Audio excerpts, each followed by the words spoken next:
রাত যত গভীর হয়, অন্ধকার তত ঘন হয়। আর সেই অন্ধকারের মাঝেই লুকিয়ে থাকে কিছু গল্প। গল্প নয়, এগুলো হলো বাস্তব থেকে উঠে আসা ভয়ঙ্কর অভিজ্ঞতা। স্বাগতম তোমাকে ভূতের বিচার চ্যানেলে, যেখানে ভয় শুধু গল্প নয়, অনুভব।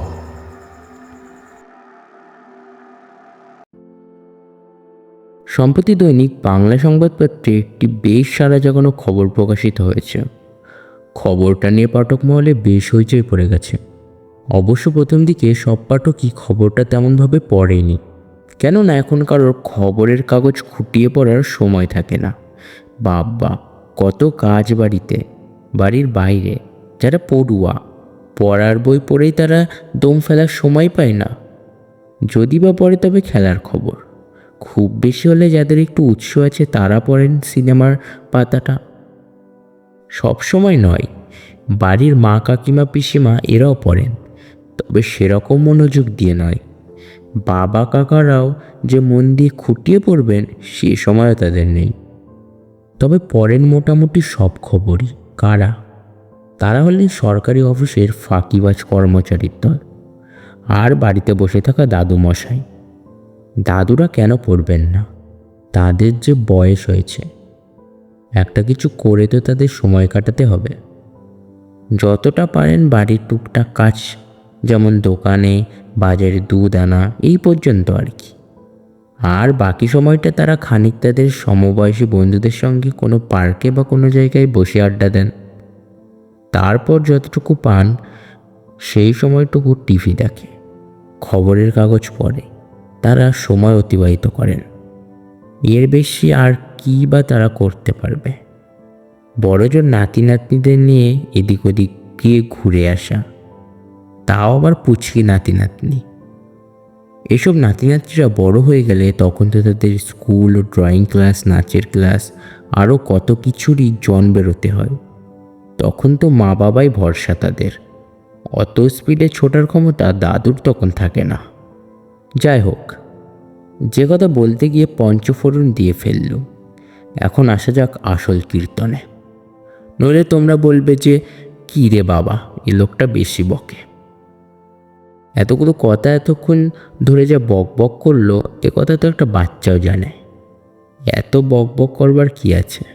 মাথা ধরিয়ে দিল। এখন এই মাথা ধরা কমানোর জন্য টিভি দেখতে হবে। কেন? টিভি কী জন্য দেখতে হবে?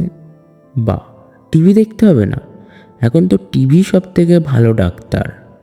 মাথার চুল থেকে পায়ের নখ পর্যন্ত কি করে সুস্থ সতেজ থাকবে সেটা তো টিভির চ্যানেলগুলোই একে একে বলে দেয়।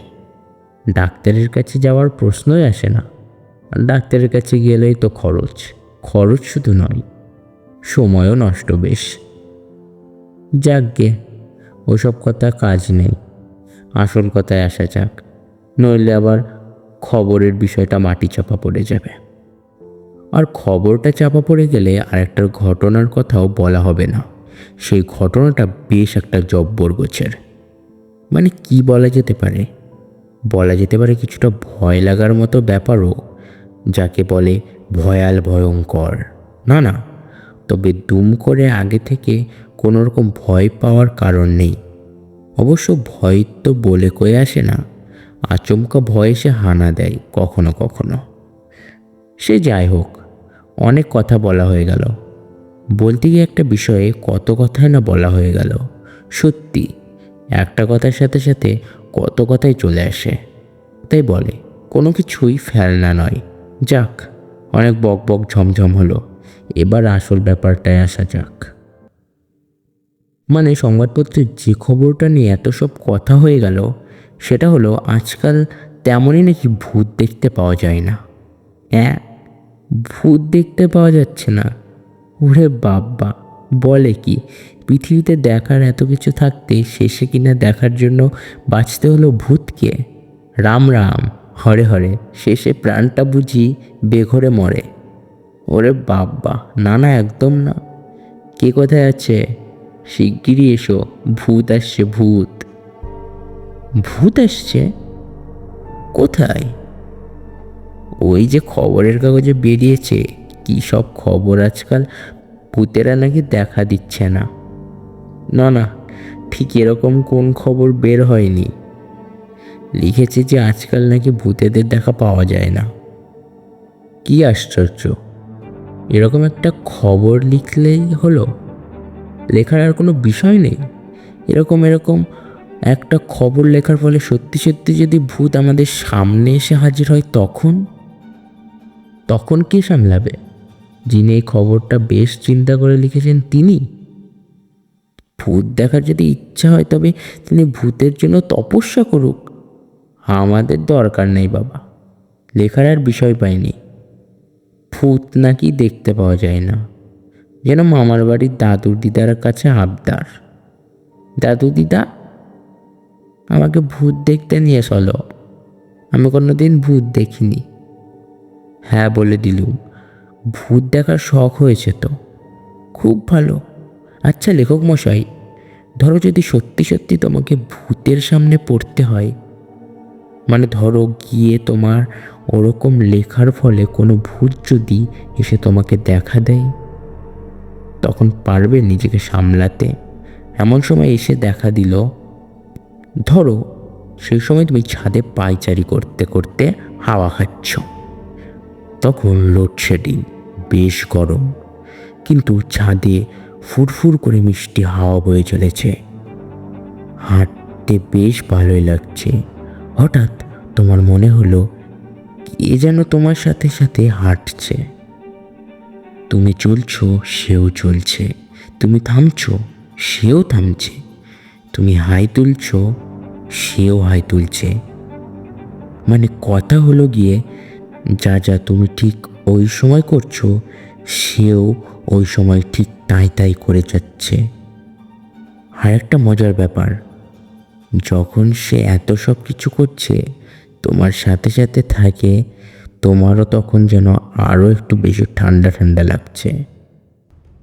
কিন্তু তেনাকে দেখা যাচ্ছে না, তাহলে কেমনটা হয়? সেটাই হলো গিয়ে কথা। তখন কি করা যাবে? তখন তখন একটু চিন্তা করা যাবে। আরে বাবা, ভূত নিয়ে আমি লিখেছি, যদি ভূত এসে আমাকে দেখা দেয়, তা দেবে, বুঝবো আমি বেশ ভাগ্যবান। কিন্তু সত্যি বলতে, তোমরা এ নিয়ে অত বেশি চিন্তা করছো কেন? বারে, চিন্তা করব না, এটা কি যেমন তেমন ব্যাপার? এমনভাবে বলছে যেন খাঁচায় বন্দি কোনো এক বিশেষ কিম্ভূতাকার প্রাণী দেখার ব্যাপার। দূর থেকে দেখলাম, ঝামেলা মিটে গেল, তা তো নয়। একেবারে ভয় পাওয়ার মতো জিনিস, যাকে দেখলে সারা শরীর নাকি ভয়ে হিমালয়ের বরফের মতো শীতল হয়ে যায়। তাই আমাদের বলা, এর বেশি কিছু নয়। ভূত দেখতে হয় তুমি দেখো গিয়ে লেখক মশাই, ভূতের সাথে কথা বলতে হয় তুমি কথা বলো গিয়ে, আমাদের কোনো দরকার নেই। ঠিক আছে আমার ছোট্ট বন্ধুরা, ভূত যদি দেখতে হয় বা ভূত দেখে যদি তার সাথে কথা বলতে হয়, সেটা নয় আমিই সামলাবো। তবে আমার ভাগ্যে যদি ভূত দর্শন থাকে, সেই খবরটা কিন্তু আমি কাগজে লিখে বের করব। তখন কিন্তু তোমরা পড়তে ভুলবে না, বা খবরের কাগজের সেই লেখা পড়ে ভয় পেয়ে আমাকে কোনো রকম দোষারোপ করবে না। কেননা আমাদের মানে এই খবরের কাগজের সাংবাদিকদের তো এটাই কাজ, কোনো ঘটনা কোথাও ঘটলে তার বিস্তারিত খবর নিয়ে সচক্ষে সেই ঘটনাকে বা ঘটনাস্থলকে দেখে তার রিপোর্টটা খবরের কাগজে ছবি সহ প্রকাশ করা। কি বুঝতে পারলে? আসলে যার যা কাজ, তাকে তো সেটাই করতে হবে। বুঝলাম, ঠিক আছে লেখক মশাই, তুমি যখন বলছো এটাই তোমাদের কাজ, এখন আমরা এটা মেনে নিলাম আর অপেক্ষায় থাকলাম তোমার খবরের জন্য, যদি তোমার ভাগ্যে ভূত দেখা ঘটে। এরকম যখন ভূতের খবরের লেখক ও এক শ্রেণীর অল্প বয়সী পাঠকের মধ্যে ঠান্ডা গরম লড়াই চলছে, আড়ালে আড়ালে পেনের মাধ্যমে তখন এইরকম দুটি অল্প বয়সী মেয়ে তাদের মাথায় ভূত দেখার শখ চাপল। খবরের কাগজে খবরটা বেরোনোর পরে ধীরে ধীরে তা পাঠক মহলে ছড়িয়ে পড়ে। আর ছড়াবেই না কেন, এ তো আর যেমন তেমন বিষয় নয়, একেবারে সাংঘাতিক বিষয়। আচমকা বাঘসিংহের সামনে পড়েও বেঁচে ফেরা যায়। কিন্তু ভূত, কেউ জানে না যে ভূত দর্শন করে কেউ কি সুস্থ থেকেছে, কি জানে। যা হোক, সেই দুজন অল্প বয়সী মেয়ে, নাম যাদের মৌসুমী ও রাখি, বেথুন স্কুলের ক্লাস 8-এর ছাত্রী তারা। মৌসুমী প্রথমে খবরটা পড়ে এবং স্কুলে এসেই ওই গল্পটা ক্লাসে বলতে শুরু করে। একে একে সবার মধ্যে গল্পটা ছড়িয়ে যায়। এই ভূত বিষয়ক গল্পটা চলতে চলতে বাদানুবাদ হতে হতে যখন একটু ঝিমিয়ে এসেছে, তখন টিফিন টাইম। রাখি একদিন মৌসুমীকে আচমকাই বলে বসলো, আচ্ছা মৌ, ধর যদি আমরা ভূতের দেখা পেতে চাই, মানে মানে ধর আমরা যদি ভূতকে সচক্ষে দেখতে চাই, তাহলে কেমন হয় ব্যাপারটা? রাখির কথা শুনে জল খেতে গিয়ে বেশম খায় মৌসুমী। যে রাখিকে বলল, এই তো, ভূত তো আমি এখনই দেখছি আমার চোখের সামনে। রাখি একটু অবাক হয়ে বলল, এখনই দেখছিস মানে? কোথায়? মৌসুমী জলের বোতলের ছিপি বন্ধ করতে করতে বলল, কেন, তুই তো একটা জ্যান্ত ভূত। রাখি বলল, তুত, বাজে কথা রাখতো। শোন না, আমি তোকে সিরিয়াসলি বলছি, সত্যি যদি আমরা ভূত দেখতে চাই। বেথুন ক্লাসের 8-এর মেয়েদের মধ্যে বেশ তা ডান পিঠে মেয়ে ওই রাখি। তার বলে হলো মৌসুমীর স্থান। এটা অবশ্য সবাই জানে। স্কুলে ওদের গ্রুপে স্পোর্টসে প্রথম পুরস্কারটা রাখির বলতে গেলেই বরাবরের জন্যই বাধা। আবার তেমনই ভারতনাট্যম, ওয়েস্টার্ন নাচে মৌসুমী ওদের গ্রুপে সবসময় না হলেও কখনো কখনো সেকেন্ড প্রাইজটা পেয়েই যায়। রাখির এই কথায় মৌসুমী তার দিকে চেয়ে থাকে। মৌসুমী রাখিকে বলল, দেখ রাখি, তুই যে বলছিস তা কিন্তু চ্যাংরামো মারার বিষয় নয়। যদি সত্যি সত্যি আমরা ভূতের পাল্লায় পড়ি তখন কি হবে? মৌসুমীর কথা শুনে রাখি কি যেন চিন্তা করে, তারপর বলল, যদি সত্যি পড়ি তখন দেখা যাবে। একটু থেমে আবার বলল রাখি, দেখ মৌসুমী, এই ভূতের পাল্লায় পড়া ব্যাপারটা আমি শুধু ভেবেছি মাত্র। মানে খবরের কাগজে রিপোর্টটা করে ভূতের সাথে মোলাকাত করার ব্যাপারটা আমার শুধু মাথায় এসেছে মাত্র। একটা জিনিস ভাবা আর তা কাজে পরিণত করার মধ্যে অনেক পার্থক্য আছে। আচ্ছা, আমার কথা শুনে তুই কি ভয় পেয়ে গেলি? না, ঠিক ভয় নয়, তবে কোনো দিন তো এরকম ঘটনার মুখোমুখি হইনি। তাছাড়া ভূত নামেই তো আমরা ছোটবেলা থেকেই জেনে আসছি যে কি বলে ওই ব্রহ্মদত্তী পেতনি বা প্রেত, সেই রকম কিছু ভয়ঙ্কর দেখতে সব। দেখিসনি কালী ঠাকুরের পাশে ডাকিনী যোগিনী কিরকম ভয়ঙ্কর রকমের সব মূর্তি? যদি ওরকম ভয়ঙ্কর কিছু আমাদের সামনে এসে পড়ে তখন? এইভাবে বেশ কিছুদিন কেটে গেল। এখনো পর্যন্ত ভূতেদের দেখা কেউই পেল না। ভূতের দেখা পেল না লেখক মশাই, রাখি ও মৌসুমীদেরও সেই অবস্থা। তেনারা কবে যে দেখা দেবেন সেটা তারাই জানেন। কত কি ঘটে গেল পৃথিবীতে, তবু তেনারা দেখা দেননি এখনো। তবু কেউ কেউ থাকলো ভূত দর্শন কিংবা ভূতের খবরের আশায়। সময় এগিয়ে চলে, জানি না ভূত তবু কেন নাহি দেখা দেয়। এমন সময় বুঝি দেখা গেল আশার আলো। বুঝি বা এইবার ভূত দর্শন পাওয়া গেল। কিভাবে আর দেখা পেলেই বা কারা পাবে, সেটাই তো হলো কথা। কে পাবে এবং কিভাবে পাবে? আবার খবরের কাগজে একটা খবর বের হলো, তবে সেটা ঠিক সংবাদ কলমে নয়। খবরটা বেরিয়েছে সংবাদ কলমেরই পাশে। লম্বা করে বিজ্ঞাপন, কলমের মাধ্যমে পরপর দুটো বিজ্ঞাপন, একটার ওপরে তার পরেরটা প্রথমটার ঠিক নিচে দুটো বিজ্ঞাপন ছিল। শোকসভা বিজ্ঞাপন এবং যাদের শোকসভা হবে তাদের ছবিসহ বিজ্ঞাপন দুটো বেরিয়েছে। তবে অদ্ভুত, দুটো ক্ষেত্রে যারা বিজ্ঞাপন ছাপিয়েছে তারা মৃত ব্যক্তিদের কোনো নিকট আত্মীয় নয়। বউ, ছেলে মেয়ে, ভাইপো, নাতি নাতনি কেউই নয়। শোকাহতদের তালিকায় যাদের নাম আছে তারা হলো মৃত ব্যক্তির কাজের সঙ্গে যুক্ত শিষ্য, অনুগামীর দল শোকসভা দুটো একই দিনে একই সময় হবে, তবে স্থান ভিন্ন। একটা শোকসভার স্থান বিরাট, আর একটার বাগুইয়াটি। চমৎকার মিল। শেষ অক্ষর দুটোই ক্ষেত্রেই ট। আবার কারোয় মিল আছে টি। যদি ট হয় তবে ইংরাজি হচ্ছে টি। আরও অদ্ভুত মিল। কীরকম?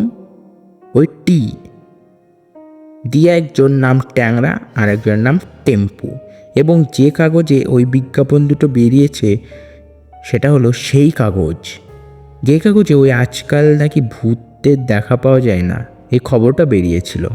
তবে এই বিজ্ঞাপনটা মানে শোকসভার এই বিজ্ঞাপনটা নিয়ে বলতে গেলে তেমন কেউ মাথা ঘামায়নি। এরকম শোকসভা বিজ্ঞাপন তো কাগজে রোজই বের হয়। যা হোক, বিজ্ঞাপন যখন বেরিয়েছে তখন শোকসভা তো হবেই। ট্যাংরা ও টেম্পুর চামচেরা এতে অংশগ্রহণ করবে। বড় জোর মৃতদের কয়েকজন নিকট আত্মীয় স্বজন। এখন মজার ব্যাপার হলো, রাখির চোখে বিজ্ঞাপনটা পড়েছে। সে স্কুলে এসে মৌসুমীকে বলে খবরটা। মৌসুমী রাখির কথা শুনে বলল, হ্যাঁ, শোকসভা হতেই পারে, তবে তুই এটাই নিয়েই হঠাৎ যেন উৎসাহ দেখাচ্ছিস। তাতে মনে হচ্ছে এটা বিশাল কাণ্ড। ব্যাপারটা কি বলতো? রাখি বলল, না, ঠিক উৎসাহ নয়, তবে কীরকম যেন একটা খোঁচা মারছে মনের মধ্যে। সে আবার কি? মৌসুমী বলল রাখিকে, ব্যাপারটা হলো, যে কাগজে ভূত নিয়ে একটা রিপোর্ট বেরিয়েছে সেই কাগজেই এরকম একটা অদ্ভুত বিজ্ঞাপন। মৌসুমী বলল, তাতে কি হলো? সে তো বেরোতেই পারে। রাখি একটু অস্বস্তির প্রকাশ করে বলল, না, মানে ব্যাপারটা তুমি একটু ভালো করে ভেসে দেখো। একই দিনে একই সময় দুটো লোকের শোকসভা হবে, যদিও ভিন্ন জায়গা, আর নাম দুটো দেখ, কেমন যেন ট্যাংরা আর টেম্পু। আমার তো মনে হচ্ছে এই লোক দুটোর মধ্যে কোনো গন্ডগোল হয়। সাধারণ ভদ্রলোক এরা নয়। তো সবটাতে বাড়াবাড়ি। কোথাকার কার শোকসভা হবে তাই নিয়ে তোরাই যত মাথা ব্যথা। বাদ দে তো। রাখি চুপ করে থেকে কিছুক্ষণ বাদে মৌকে ডাকল। মৌ, আরে কি? আমি ওই খবরের কাগজে ভূত নিয়ে লেখা সাংবাদিকের সঙ্গে যোগাযোগ করব ভাবছি। কেন? রাখি বলল, নিশ্চয়ই সেই সাংবাদিক মশাই ওই শোকসভায় দুটো অ্যাটেন্ড করবে। মৌসুমী রাখির কথা শুনে হাসে, তারপর বলল, তোর মাথাটা বোধহয় সত্যিই গেছে। একটা খবরের কাগজে কি একটাই সাংবাদিক থাকে নাকি? অন্য রিপোর্টারও তো যেতে পারে। রাখি বলল, তা অবশ্য ঠিক, তবুও আমি যোগাযোগ করব। মৌসুমী বলল, কি জানি কি তোর মতলব, তোর যা ইচ্ছা কর। মৌসুমী বলল, ধর কোনো একটি শোকসভায় আমি যদি যাই, তুই আমার সঙ্গে যাবি, তারপর দুজনের বাড়িতে কি অবস্থা হবে আমাদের, সেটা কি একবারও ভেবে দেখেছিস?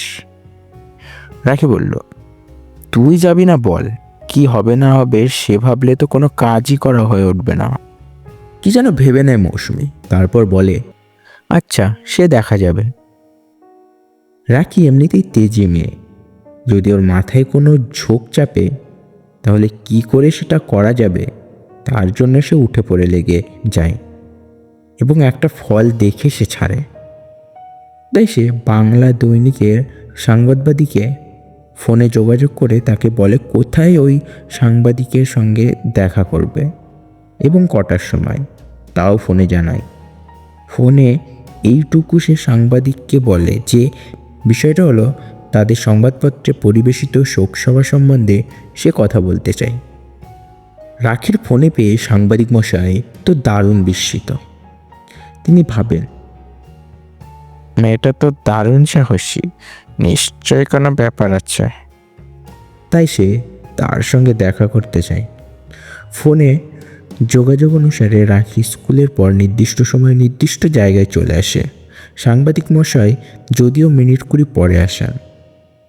রাখি ছিল একা। মৌসুমী আসতে রাজি হয়নি। সে রাখিকে বলে দিয়েছিল, আগে তুই গিয়ে দেখা কর। যদি সেরকম প্রয়োজন হয় তাহলে আমি নিশ্চয়ই তোর সঙ্গে যাব। তাই রাখি একা এসেছিল। প্রথমে মিনিটখানেক দেরি হয়েছিল দুজন দুজনকে চিনতে। শেষে অবশ্য সাংবাদিক মশাই এগিয়ে পরিচয় প্রকাশ করে এবং রাখিকে চিনে নেয়।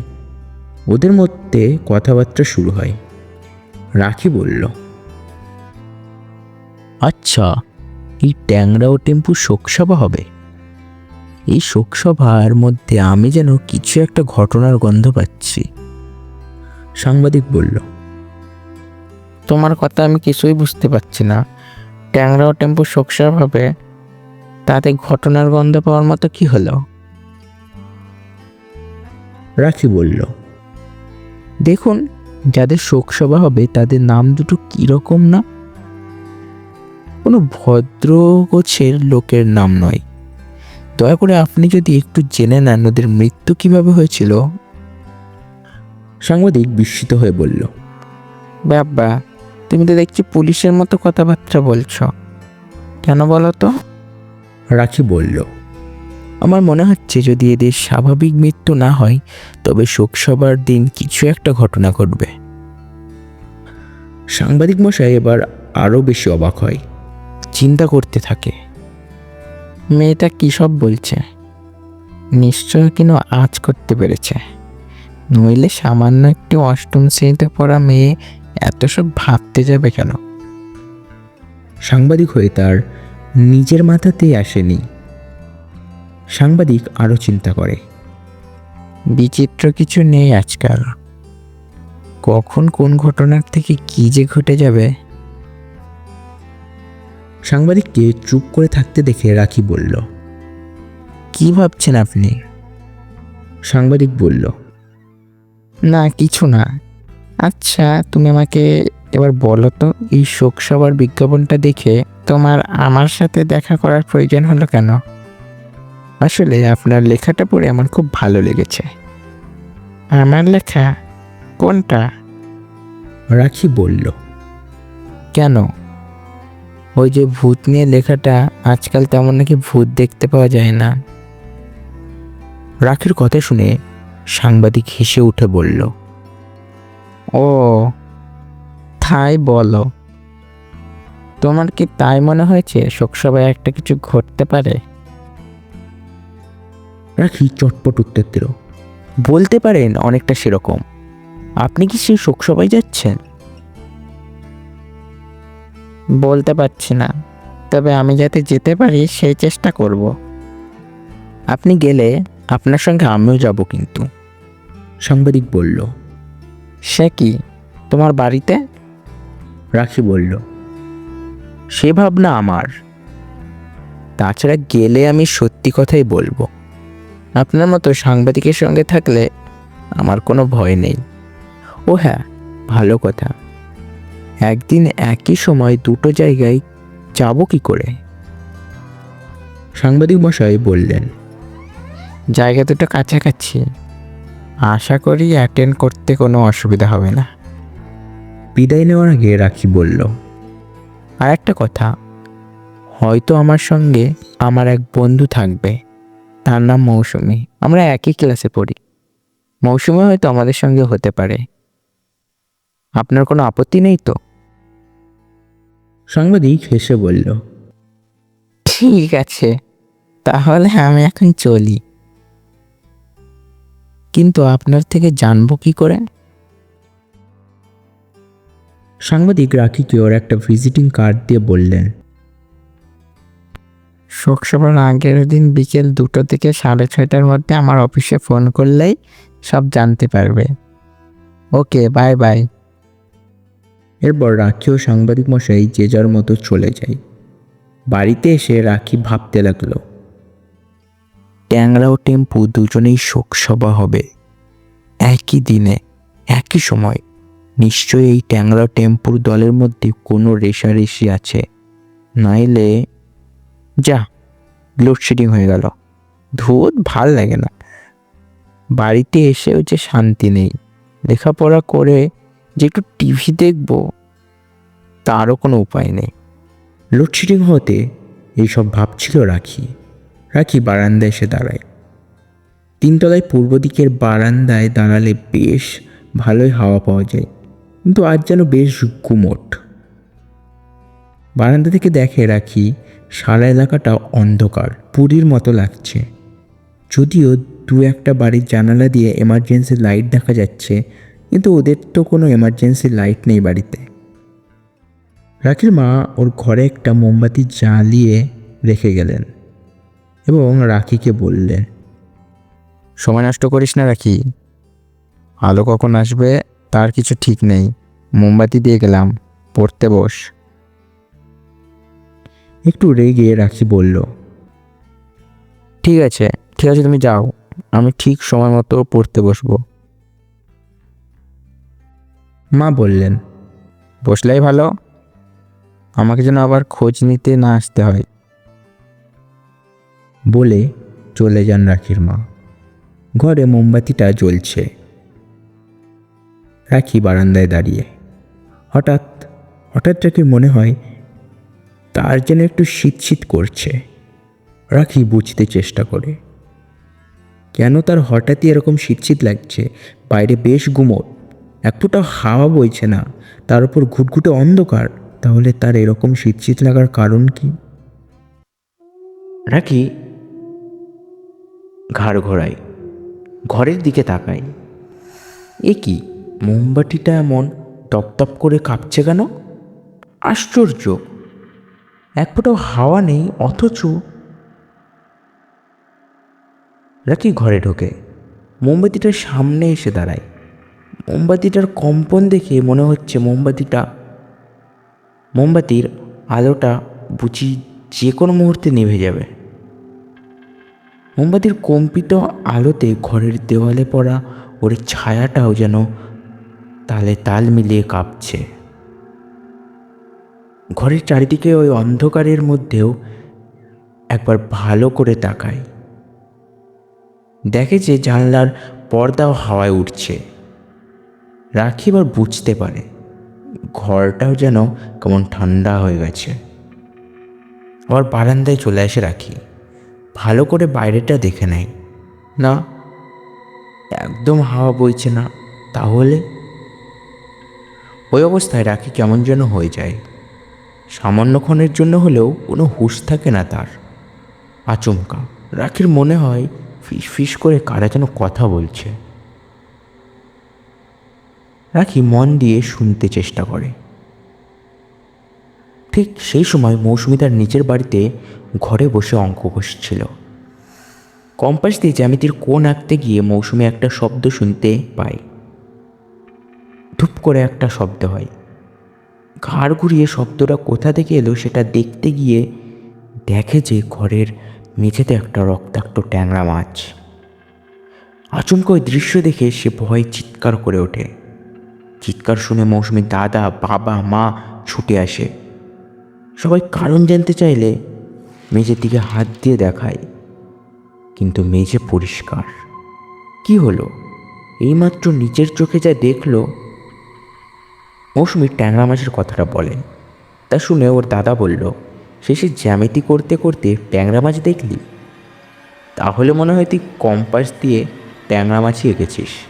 কই দেখি তোর খাতাটা। দেখ দাদা, আর কি মারবি না বলছি, আমি কি মিথ্যা বলছি? রেগে ওঠে মৌসুমি। দাদা বলল, তাহলে মনে হয় তোর ঝিমুনি এসেছিল, ঝিমুনির মধ্যেই তুই ট্যাংরা মাছ দেখেছিস।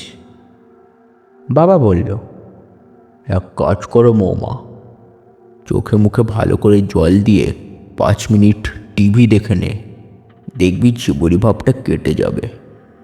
মৌসুমি বই খাতা বন্ধ করে বাথরুমে যায়। বেসিনের কলটা খুলে চোখে মুখে জলের ঝাপটা দিয়ে যেই বাথরুমের আয়নাটার দিকে তাকিয়েছে, অমনি দেখে আয়নার মধ্যে একটা অস্পৃষ্ট মুখ, সাদা চাদরে ঢাকা, হাতে একটা ট্যাংরা মাছ ধরা। সেই অস্পষ্ট মুখটা বলছে, আমি ট্যাংরা, আমার শোক সবাই, তোমার কিন্তু আশা চাই। ওই বেটা টেম্পু আর তোর দলবল মিলে আমাকে মেরে ফেলেছে। শোক সভায় আমি সব কথা বলবো, তুমি এসো কিন্তু। মৌসুমীর আর কিছুই মনে নেই। এরপর সে অজ্ঞান হয়ে যায়। ধরাধরি করে মৌসুমীকে বিছানায় শুইয়ে দেওয়া হয়। মৌসুমীর বাবা ডাক্তার ডাকতে বেরিয়ে যান, যদিও ডাক্তার আসবার আগেই চোখে মুখে জলের ছিটে দেওয়ার 1 থেকে 1.5 মিনিট বাদে আস্তে আস্তে চোখ মেলে মৌসুমী। জ্ঞান ফিরে মাকে জড়িয়ে ধরে মৌসুমী। এখন মৌসুমীর দাদা সিরিয়াস, ভাবছে নিশ্চয়ই বোনের কিছু হয়েছে। এরকম তো সে কোনোদিন করেনি। কি হয়েছে? ওদিকে রাখির বাড়িতে আর এক কাণ্ড হয়েছে। রাখি কিছুটা বেহুশ, স্থির দৃষ্টি সামনের দিকে, চমক ভেঙে একটা শব্দ শোনে। সাথে সাথেই সে ঘরের দিকে তাকায়। কি যেন একটা ছোট্ট মতন দেখা যাচ্ছে ঘরের মেঝেতে। তাড়াতাড়ি করে আসে সেই জিনিসটার কাছে। এ কি? এ তো একটা খেলনা টেম্পু, অবিকল টেম্পুর মতো দেখতে। এই খেলনা টেম্পুটা এখানে এলো কি করে? ওর কাছে তো এরকম কোনো খেলনা গাড়ি নেই। অতি যত্নে খেলনা টেম্পুটা হাতে তুলে নিয়ে দেখতে থাকে সে। যেই না হাতে নিয়েছে, টেম্পুটা অমনি রাখি প্রায় সাথে সাথে করে মৃদু চিৎকার করে ওঠে। রাখির হাতে তুলে নেওয়া খেলনা টেম্পুটার সামনের দিকে হেডলাইট জ্বলে উঠেছে। গাড়ি স্টার্ট নিয়েছে, আর মুহূর্তের মধ্যে রাখির হাত থেকে টেম্পুটা উধাও। টেম্পুটা গো গো করে চলছে। কোথায়? ঘরের দেওয়াল বেয়ে গো গো করে টেম্পুটা চলতে শুরু করেছে। ঘরের মোমবাতিটা নিভে গেছে। টেম্পুর হেডলাইটের আলোতে ওর সারা ঘরে এক আলো আধারি তৈরি হয়েছে। কেউ যেন ওকে জাদু করেছে। একসময় টেম্পুটা থামে। রাখি দেখে টেম্পুটা এখন বারান্দায়। এ কি দেখছে রাখি? টেম্পুর দুপাশে দরজা খুলে পুতুলের মতো দুটো কি যেন নামলো। তারপর টেম্পুর দরজাটা বন্ধ হয়ে গেল, হেডলাইটও নিভে গেল, আর নিজে থেকে মোমবাতিতে জ্বলে উঠল। রাখি সারা শরীর যেন এখন কাঠ হয়ে গেছে। কথা বলার শক্তিও যেন নেই তার। কথা বলতে গিয়েও কথা বেরোচ্ছে না, কিন্তু মনে হচ্ছে সম্পূর্ণ জ্ঞান আছে। রাখির দৃষ্টি এবার পুতুল দুটোর মধ্যে একটা আস্তে আস্তে বড় হতে থাকে, আর একটা পুতুল যেমন ছিল তেমনই আছে। যে পুতুলটা বড় হয়ে লম্বা হয়ে যায়, সেটার সর্বাঙ্গ সাদা কাপড়ে ঢাকা। সাদা কাপড়টা পরে আছে অনেকটাই রেনকোট স্টাইলে। ছোট্ট পুতুলটা খেলনা টেম্পুর সামনে হাঁটাচলা করতে থাকে। যে পুতুলটা আস্তে আস্তে বড় হলো, সেটা বড় হবার সাথে সাথে ঘরে জ্বলতে থাকা মোমবাতিটা ভীষণ রকম তপ তপ করে জ্বলছিল। শব্দটা কানে বেশ লাগছিল। টক টক টক টক একটা শব্দ হতে থাকে।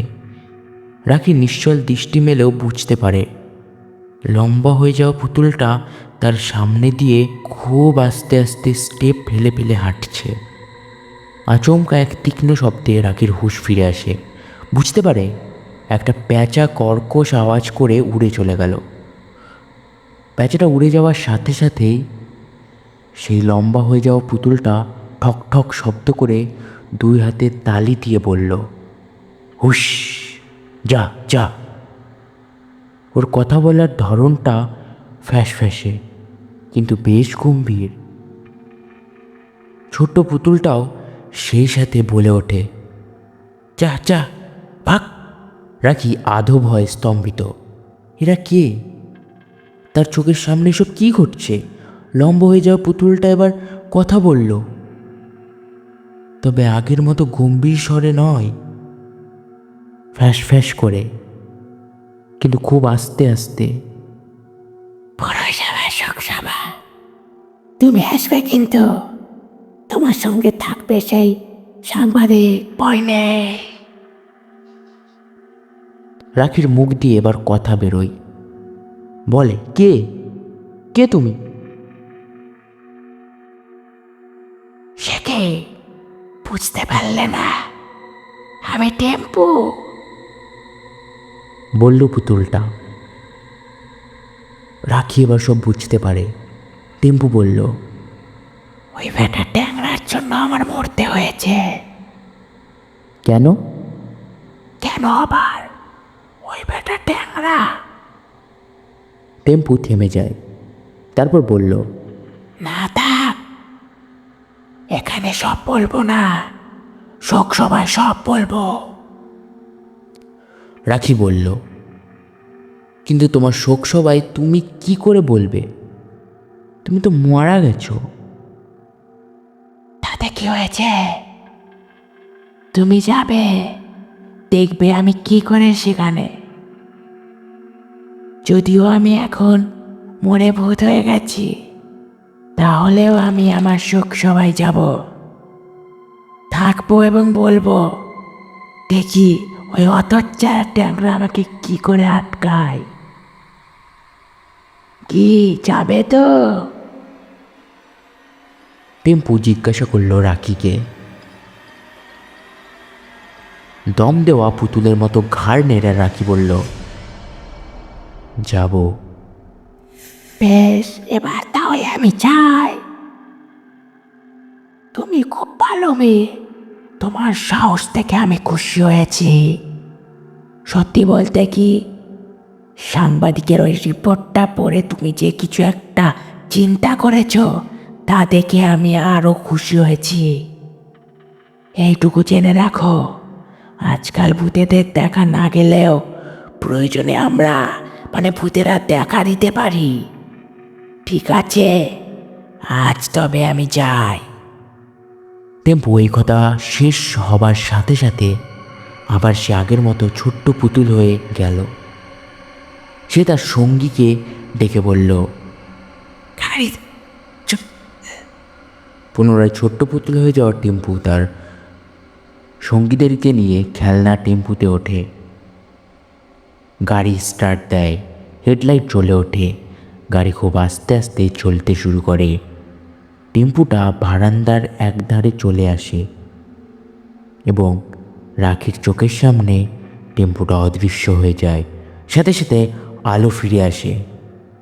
ঘরে থেকে রাখি দেখতে পায় এলাকার আলো চলে এসেছে। রাখির মাথা, সারা শরীর এতক্ষণ বেশ ভারী ভারী লাগছিল, এবার যেন তার নিজেকে বেশ হালকা মনে হয়। রাখি ভাবে, এতক্ষণ ওর চোখের সামনে যা ঘটল তা কি শুধু স্বপ্ন? থপ করে বিছানার পরে বসে পড়ে সে। আলো আসতে ওর মা ঘরে আসেন। কি রে, এখনো পড়তে বসিসনি? রাখি বলল,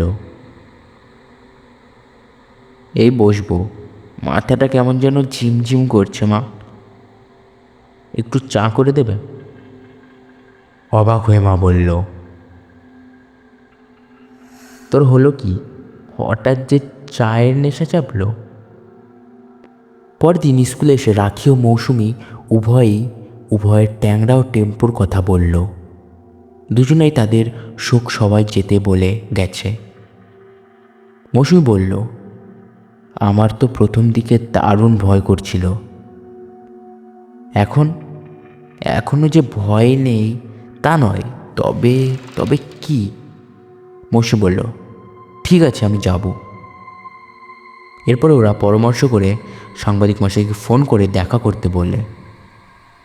যে জায়গাটায় রাখির সাথে সাংবাদিক দেখা করেছিল সেখানে সাংবাদিক, রাখি আর মৌসুমি এখন ট্যাক্সিতে শোকসভার পথে। বাগুইয়াটি প্রথম শোকসভার স্থান, এখানে ট্যাংরার শোকসভা। ওরা তিনজন পৌঁছে দেখে ট্যাংরার ছবি, তাতে মালা দেওয়া হয়েছে। খবরের কাগজ থেকে এসেছে শুনে ট্যাংরা শিষ্যরা ওদের খুব খাতির করে বসায়। তবে দুটো ছোট মেয়েকে দেখে ওরা খুব কৌতূহলী হলো। সাংবাদিক বলল, এরা আমার সঙ্গে এসেছে রিপোর্টিং দেখতে। শোকসভা শুরু হয় উলুধ্বনি সঙ্গীত দিয়ে। তারপর দুজন ব্যক্তি খুব সংক্ষেপে ট্যাংরার গুণাবলী কীর্তন করে ট্যাংরার সম্বন্ধে আলোচনা করল। একজন বলল, আমাদের ট্যাংরাদা শুধু মহৎ মানুষই ছিলেন না, উনি ট্যাংরা মাছের এক হেভি ব্যবসায়ী ছিলেন। কত লোককে যে দুবেলা বিনা পয়সায় ডিমলা ট্যাংরা মাছ খাইয়ে বাঁচিয়েছেন তা বলে শেষ করা যাবে না। কিন্তু তার এই মহৎ কাজকে হিংসা করত ওই টেম্পু।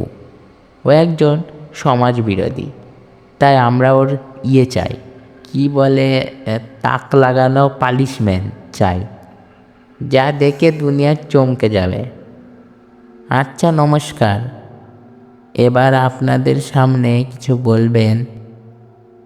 লোকটার কথা শেষ হতে না হতেই দেখা গেল মঞ্চের ওপর রেনকোটের আদলে সাদা চাদরে ঢাকা, হাতে লাঠি নিয়ে একটা লোক। মৌসুমি চিৎকার করে বলল, উপরে ও যে ট্যাংরা, ট্যাংরার ভূত, ভূত, ট্যাংরার ভূত। মৌসুমির এই চিৎকারে সবাই চমকে উঠল। বলে কি, শোক সবাই ভূত? ভূত আসবে কি করে? কয়েক মুহূর্তে সবাই চুপচাপ। এই সুযোগ সাংবাদিক মশাই ট্যাংরার ভূতের ছবি তোলার সুযোগ নিচ্ছেন। গুঞ্জন ওঠে, ভূত মানে? ভূত আসবে কি করে এখানে? তা আবার ট্যাংরার ভূত? ট্যাংরা তো মরে স্বর্গে গেছে। মেয়েটা কী সব বলছে? হঠাৎ মেয়েটা ভূতের কথা, বিশেষ করে ট্যাংরার ভূতের কথা বলল কেন? কে জানে। এরকম আরও কত কি। আচমকা সবাই নেমে যায়। শুধু স্টেজের ওপর কোথা থেকে যেন একটা সরু আলোর রেখা একটু মোটা হয়ে এসে ট্যাংরার ভূতের ওপর পড়ে। লাঠি নিয়ে ঠক ঠক করতে করতে ট্যাংরার ভূত এবার মঞ্চের মাঝখানটায় এসে দাঁড়ায়। ট্যাংরার ভূত বলল, ভাই সব, বন্ধু সব এবং শিষ্য সব, ওই মেয়েটি একদম 100% ঠিক বলছে। আমি তোমাদের প্রিয় ট্যাংরাদা। আজ আমি মৃত। বেঁচে থাকতে চেয়েছিলুম, কিন্তু ওই বেটা টেম্পু আর চামচারা অবশেষে শেষ করে দিল আমাকে। শেষ করে দিল আমার ট্যাংরা মাছের 20 বিঘা আন্ডারগ্রাউন্ড অ্যাকোয়ারিয়াম ওই টেম্পু। একজন মাঝপথে থামিয়ে দিয়ে চিৎকার করে বলল, আপনি সত্যি করে বলুন তো দাদা, ট্যাংরাদার ভূত সেজে আসেননি তো? নাকি টেম্পুর দলের কেউ ভূত সেজে এসে গট আপ গেম খেলছেন? মুখের ঢাকা কাপড় খুলুন, নইলে আমরা মুখের ঢাকা খুলে আপনাকে ওপরে যাওয়ার ব্যবস্থা করে দেব। মূর্তিটা মানে ট্যাংরার ভূত বলল, কে রে তুই? কেন্ন না? তোর হল কি রে কেন্ন? তুই আমাকে চিনতে পারছিস না? বেশ, তবে আমি মুখে ঢাকা কাপড় সরাচ্ছি। তবে কেউ যদি ভয় পায় তবে সামলানোর দায়িত্ব তোর। বলে সে এক ফালি সরু আলোর মধ্যে মূর্তিটা তার মুখের ঢাকা কাপড় সরাতেই প্রচণ্ড ভয়ে আর্তনাদ করে ওঠে সবাই। এ কি? ও যে সেই আর্তনাদের মধ্যে মূর্তিটা এবার আস্তে আস্তে পুরো চাদরটা খুলে ফেলে দেয়। বেরিয়ে পড়ে এক নরকঙ্কাল। প্রাণভয় চিৎকার করে যে যেদিকে পারে পালাতে শুরু করে। কঙ্কালটার সামনের দিকে তাকিয়ে আছে গুহ। কঙ্কালটার হাতে ঢাকা চাদরের তলায় কটা বড় ব্যাগ ছিল। কঙ্কালটা এবার মাইকের সামনে এসে নাকি সুরে বলে, কেউ পালিয়ে যেও না, পালালেই আমি রেগে যাব। আমার শোকসভা হচ্ছে, আমি এসেছি নিজের ভূতের রাজার পারমিশন নিয়ে, আর তোমাদের জন্য এই বড় এক ব্যাগ অতি সুস্বাদু ট্যাংরা মাছ নিয়ে এসেছি। কেন? মাছের ব্যাগটা নিয়ে যা, সবার মধ্যে বেটে দে। কই রে কেন? ট্যাংরার এই কথা শুনে সবাই যেন জাদুমন্ত্রে আচ্ছন্ন হয়ে দাঁড়িয়ে যায়। ভয়ে কাঁপতে থাকা কেন্ন কাঁপা গলায় চেষ্টা করে চেঁচিয়ে বলতে, ব্যাগটা আমার দিকে ছুঁড়ে দাও গুরু, আর তোমার রূপটা চাদরে ঢাকো। ট্যাংরা তারা হাড্ডি পা দিয়ে চাদরটা টাচ করতেই সর্বাঙ্গ তার ঢেকে যায় চাদরে, আর ব্যাগটা ছুঁড়ে দিতেই কুই করে ব্যাগটা ঘুরতে ঘুরতে এসে কেন্নর গায়ে পড়ে। কোনোরকম ভয়ে ভয়ে সেটা তুলে নেয়। ব্যাগটা খুলবে কি খুলবে না এরকম এখন দ্বিধাগ্রস্ত। তখন ট্যাংরা বলল, ব্যাগ থেকে মাছগুলো বার করে সবার মধ্যে বিলিয়ে দিবি, খুব ভালো জাতের মাছ। তখনও সভাস্থল অন্ধকার, সবার মধ্যেই ভয় উত্তেজনা ছড়িয়ে রয়েছে। চাদরে ঢাকা অবস্থায় ট্যাংরা বলল, আমাকে তোমরা ভয় পেলে আমি তো আর তোমাদের বলতে পারবো না কি করে টেম্পু আর তার চেলারা আমাকে মারলো। ওদিকে বিরাটির সভায় প্রায় একই রকম কিছু হচ্ছিল, কিন্তু টেম্পুর ভূত চাদরে নিজেকে ঢেকে নিয়ে সমবেত পাবলিককে বলল, ঘন্টা দুয়েক বাদে আমি ফিরে আসছি, ওই হতচ্ছাড়া ট্যাংরার সাথে বোঝাপড়া করে আসি। বলে সবার চোখের সামনে টেম্পু ভ্যানিশ হয়ে যায়। বিরাট এলাকা আবার আলোময় হয়ে ওঠে। ট্যাংরা যখন টেম্পুর সম্বন্ধে অভিযোগ জানাতে যাবে, ঠিক সেই মুহূর্তে উপস্থিত পাবলিকের সামনে ঠিক তখনই কেওয়াক কেওয়াক করে কোনো গাড়ির হর্ন বিশ্রী রকমভাবে ক্রমাগত বাজতে থাকে। পিছন থেকে পাবলিক দেখে একটা টেম্পু, সেই টেম্পুটারই হর্ন বাজছে। আচমকা আলো জ্বলে ওঠে কিছুক্ষণের জন্য। সে আলোতে সাদা চাদরে মোড়া একজন টেম্পু থেকে নেমে আসে আর সবাইকে চমকে দিয়ে সা করে উড়ে গিয়ে মঞ্চের ওপর দাঁড়ায়। এবার সে চাদর খুলে ফেলে, সাথে সাথে আবার সব আলো নিভে যায়। সেই সরু আলোতে আবার এক নরকঙ্কালটা হি হি করে দম বন্ধ করা হাসি হেসে বলল, আমি টেম্পু। কিরে বেটা ট্যাংরা, খুব যে আমার নামে বলছিস, কিন্তু তোর দলবল আমাকে কেন মারলো, কি করে মারলো সেটা চেপে যাচ্ছিস কেন?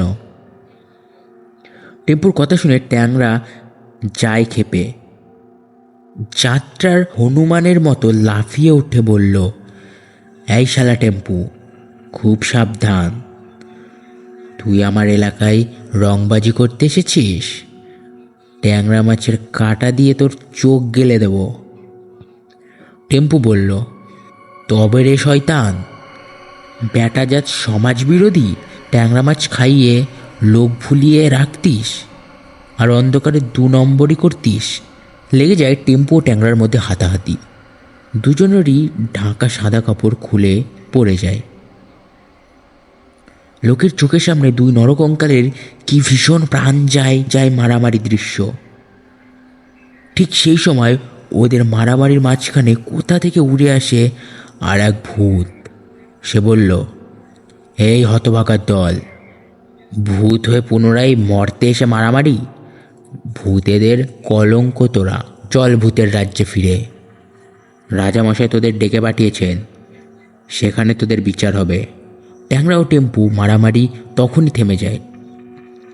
ওদেরকে নিয়ে সেই ভূতটা সবার চোখের সামনে অন্ধকারের মধ্যে সা করে আকাশে উড়ে ভ্যানিশ হয়ে যায়। শুধু পড়ে থাকে ট্যাংরার ব্যাগ আর টেম্পুর মস্তানের টেম্পুটা। খবরের কাগজে আবার খবর, ভূতেরা আছে গতকাল 2 শোকসভায়। আজকের গল্পটা কেমন লাগলো অবশ্যই কমেন্টে জানিও, আর ভালো লাগলে লাইক সাবস্ক্রাইব অবশ্যই করে দিও, আর এইভাবে পাশে থেকো পরবর্তী এপিসোডগুলো পাওয়ার জন্য।